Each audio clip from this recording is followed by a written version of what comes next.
दोस्तों मुझे ना एक क्वेश्चन पूछना था। क्वेश्चन किससे पूछना था? उन लोगों से पूछना था जो कि मैनेज करते हैं ट्रेडिंग को। जो लोग मैनेज करते हैं लाइक ट्रेडिंग के रूल्स एंड रेगुलेशंस को। एक रूल यहाँ पर सेबी लेकर आई है।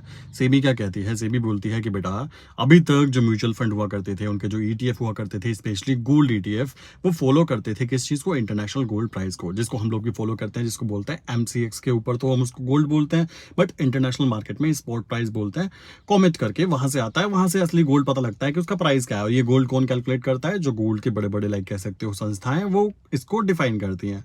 अभी तक की क्या था? म्यूचुअल फंड के द्वारा जो पैसा लगता था, वो उस गोल्ड को आइडेंटिफाई करके अमाउंट निकाली जाती थी, वो किया जाता था। इट्स गुड, बहुत अच्छा। बट अभी मजाक की बात आपको बताऊं, सेबी ने बोला है कि लास्ट मंथ, जुलाई मंथ के अप्रॉक्स 2000 करोड़ रुपए आम जनता ने ईटीएफ के थ्रू, लाइक गोल्ड ईटीएफ के थ्रू इन्वेस्टमेंट कर दी गोल्ड के अंदर। तो अब इनकी दिमाग सनका। इनका कहना है इतना पैसा यहाँ कैसे गया, क्यों गया? अब क्या है, अब उस ईटीएफ के ऊपर गेम प्ले कर दिया इन्होंने। क्या बोला? अब उस ईटीएफ को जो है वो फॉलो करेगा किसको? इंडियन गोल्ड को। मेरे दिमाग में खुजली हो रही है क्योंकि मैं तो काम कर रहा हूँ गोल्ड के अंदर।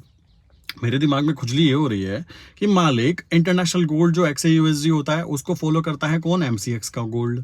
एमसीएक्स के गोल्ड को आप कह रहे हो अब एमसीएक्स के गोल्ड को फॉलो किया जाएगा, तो इनडायरेक्टली एक ही चीज को तो फॉलो किया जा रहा है। इसके अंदर कोई चेंजेस हुए क्या? प्लीज मुझे कमेंट करके बताना, क्या मैंने न्यूज को गलत समझ लिया? मुझे ये चीज क्लियर नहीं हो रही है। जब इंटरनेशनल गोल्ड का जो प्राइस है उसको इंडियन गोल्ड फॉलो करता है, तो आप इंडियन गोल्ड को फॉलो करना चाहते हो, इट्स गुड। तो आप एक्चुअल में इनडायरेक्टली XAUSD इंटरनेशनल गोल्ड को ही तो फॉलो कर रहे हो मेरे भाई। ये कैसी बात हुई कि इधर का कान पकड़ लीजिए, इधर का कान पकड़ लीजिए? ये कैसी बात हुई? मुझे समझ में नहीं आ रही है। अब मैं इस चीज को क्या देखूं कि ये ईटीएफ के अंदर पैसा लगवाना चाहते हैं या नहीं लगवाना चाहते? दिक्कत क्या है सेबी को कि उन्होंने ईटीएफ के थ्रू पैसा लगाया जनता ने, ये दिक्कत है, या ज्यादा पैसा लगा दिया, 2000 करोड़ लगा दिया, बिकॉज आपकी शेयर मार्केट बहुत ज्यादा गंदी वाली मूवमेंट कर रही है बिकॉज ऑफ रेगुलेशंस। अभी आपको पता ही होगा लास्ट कुछ दिनों के अंदर क्या हुआ है। लाइक एक ऐसी संस्था जो आम जनता को लूटने का काम किया करती थी, उस संस्था के ऊपर पहले तो पेनल्टी लगाई गई, केस पकड़ा गया, स्कैम पकड़ा गया, और 4 दिन के अंदर ही जब उसने पेनल्टी पे कर दी तो मालिक आप फिर से, आपका फिर से वेलकम है, आपका फिर से रेड कारपेट बिछा दिया गया। क्यों बिछा दिया गया?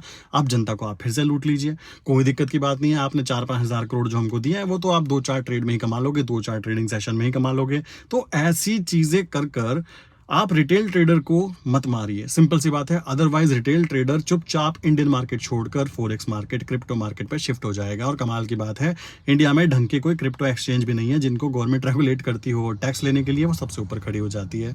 क्या आप मेरी बातों से सहमत हैं? मुझे कमेंट करके बताइए। प्लस ये जो ईटीएफ का रूल है, इसको ढंग से देखा मैंने तो मुझे तो यही लगा। तो इससे क्या पता लगा कि गवर्नमेंट कर क्या रही है? उन लोगों को जो शायद ट्रेडिंग कभी करते भी ना हो, वो लोग कहीं रूल तो नहीं बना रहे हम लोगों के लिए? कमेंट करके बताइए, क्या ऐसा तो नहीं है?